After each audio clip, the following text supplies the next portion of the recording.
Welcome back to Eye on Health on Dubai Eye 103.8 with MedLab Middle East. We're talking about conditions in pregnancy that women and indeed their partners need to be aware of.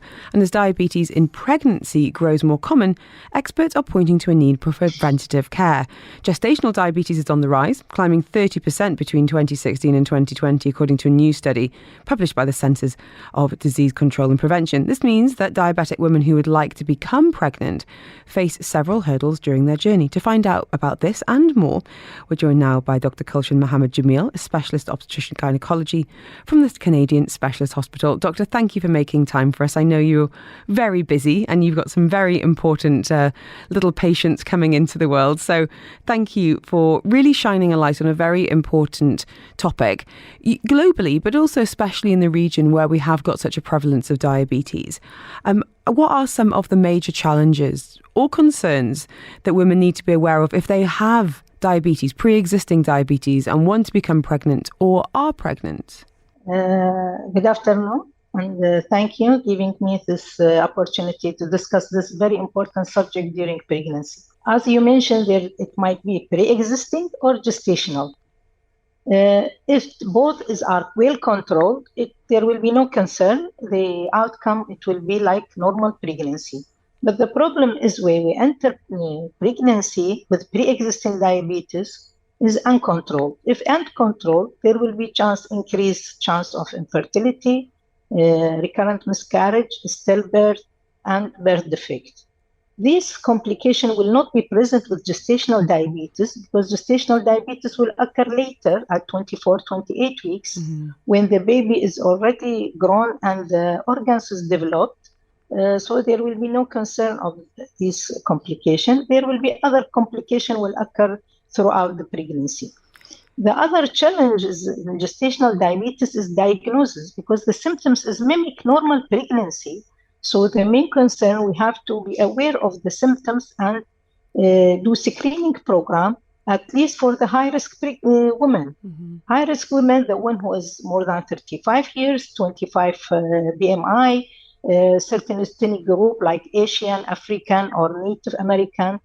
At the same time, the woman who had gestational diabetes before, or she gave birth of the baby more than 4.5 kg, or she had family history of diabetes. So it's a clinic broker. Yeah. Let's go back to pre-existing diabetes, and then we can talk a little bit more about gestational. So if you do have type 1 or type 2 diabetes, am I correct in understanding what you're saying there, that you might have more problems getting pregnant and staying pregnant and having a healthy birth? Is that right? Yeah, you are right. If it is controlled, the complication is negligible, but this is not controlled, there will be increased chance of all the complications. The complication will be maternal or fetal. I think for many people, there's an awful lot of people who simply don't know if they do have diabetes. You know, a lot of people who might be pre-diabetic and not understanding, therefore they're not getting the support, they're not living a life where that condition is controlled. So it might be interesting to be raising awareness of diabetes in general in women to make sure that they're taking control of their health before starting on that family journey. So let's say you do have a patient who has type 1 or type 2, it is controlled. And I think it's really important to come back to your point there, that if you are under good care and you're looking after your body, the complications, in your word, are negligible. You know, it's you're going to be working closely with your healthcare provider. But if it's not controlled, then there could be some risk factors.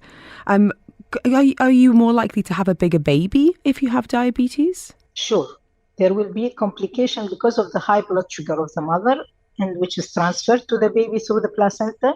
And there will be more glucose and more insulin secreted by the fetus will increase size of the fetus. And increasing size of the fetus, it will be effect on the mother and the fetus, especially at the time of delivery. There will be traumatic to the mother, to the genital tract, and traumatic to the baby. Especially at the time of the delivery, if it is normal delivery, it might be trauma, especially at the shoulder after delivery of the head. It can cause trauma to the brachial plexus, the nerve plexus underarm, which cause Erb's palsy and lifelong defect paralysis of the upper arm. And what about health of a baby after it's been born? Are there any potential complications beyond, I guess, the physical during delivery, for example? Sure, there is a lot of complication, especially if it's not controlled. The first complication will be hypoglycemia, because the source of the high glucose is already removed at the maternal circulation. So baby prone to the hypoglycemia, hypocalcemia, hypomagnesemia, even hypothermia because of the white surface area. At the same time, possible conversion because of this decrease of these elements. And also respiratory distress syndrome, that difficulty on respiration because of the lack of the surfactant, and they might need to enter the admission to the high dependency unit or NICU department. And later on, they are most liable to have hyperbilirubinemia, that increase neonatal jaundice. In the childhood, they are liable to the obesity, and the future, they are liable to the type 2 diabetes. So it's not just the impact on them as a baby. As you're saying, there could be a greater increase of chance of developing diabetes or obesity later in life. So having your diabetes under control during your pregnancy and then obviously continuing that care after, which is such a difficult time for new mums, that fourth trimester of trying to stay on top of having a new life on the home, but really prioritising their own health is absolutely crucial.